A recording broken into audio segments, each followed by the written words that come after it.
దాడులు అనేవి ఎక్కువైపోతా ఉన్నాయి. నిన్న మహాన్యూస్ ఛానల్ పైన ముఖ్యంగా బీఆర్ఎస్ కార్యకర్తలు కొంతమంది వారి నాయకులు దుర్మార్గంగా దాడి చేశారు, చాలా హేయంగా దాడి చేశారు.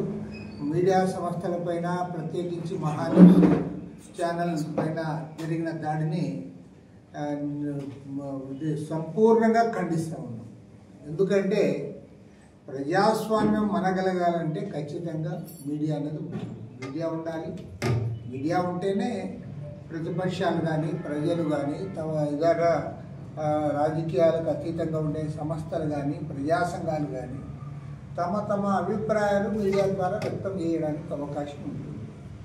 మీకు వ్యతిరేకంగా ఏదైనా వార్తలు ప్రసారం అయితే దానిపైన మీడియా సంస్థ పైన దాడి చేస్తామంటే అది సరైనది కాదు. దీన్ని ప్రజాతంత్రవాదులందరూ కూడా ఖండించాలి. మరి తెలంగాణ ప్రభుత్వం కూడా బాగా స్పందించింది. వెంటనే ఎవరైతే దాడికి పాల్పడ్డారో వాళ్ళని అరెస్ట్ చేసింది. దాన్ని కొనసాగించాలి, వారిని కఠినంగా శిక్షించాలని కూడా డిమాండ్ చేస్తాం. ఇంకా రెండవ ముఖ్యమైన అంశం, ఇవాళ చంద్రబాబు నాయుడు గారి ప్రభుత్వం అధికారంలోకి వచ్చిన తర్వాత ఒకసారి గమనిస్తే ఈరోజు అధికారానికి రాకముందు ఏదైతే చెప్పారో ఆ చెప్పిన దానికి భిన్నంగా ఇవాళ అమలు చేస్తాం.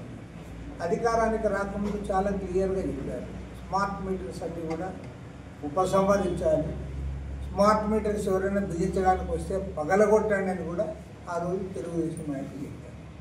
ఇవాళ మీరు అధికారంలోకి వచ్చిన తర్వాత మళ్ళీ స్మార్ట్ మీటర్స్ బిగిస్తూ ఉన్నారు. దానిపైన ఏమీ మాట్లాడరు. మీరు మీ ప్రభుత్వం వచ్చిన తర్వాత మీరు ఏదైతే వ్యతిరేకించారో దాన్ని ఏ రకంగా మీరు దాన్ని ముందుకు తీసుకొస్తారో దానికి సమాధానం చెప్పాలి. అదేవిధంగా అదానితో అగ్రిమెంట్ చేసుకున్నారు.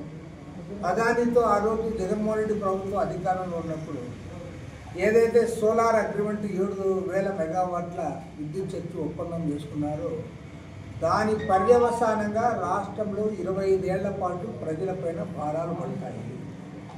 దాదాపు నిపుణుల అంచనా ప్రకారం 1,10,000 కోట్ల రూపాయల భారాలు విద్యుత్ వినియోగదారులపైన పడతాయని చెప్పారు.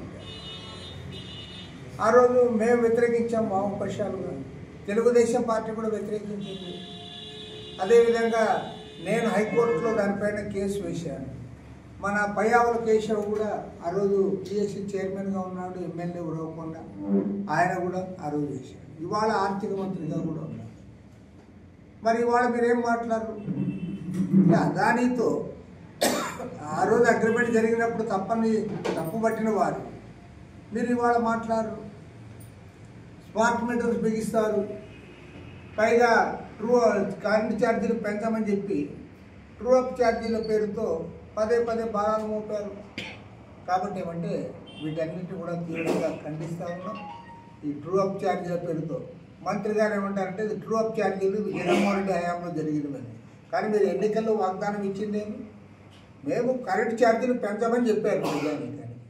కాబట్టి పెంచిన కరెంట్ ఛార్జీలు తగ్గించాలి, అదానితో చేసుకున్న ఒప్పందాన్ని రద్దు చేయాలి, స్మార్ట్ మీటర్లు ఉపసంహరించుకోవాలి.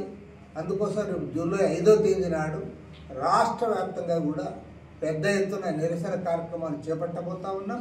సిపిఐ రాష్ట్ర సమితి పిలుపు మేరకు జరుగుతున్న ఈ కార్యక్రమాన్ని అన్ని మండలాల్లో పట్టణాల్లో కూడా జయప్రదం చేయాలని మా పార్టీ కార్యకర్తలకు, నాయకులకు, మా ప్రజా సంఘాల నాయకులకు విజ్ఞప్తి చేస్తాను.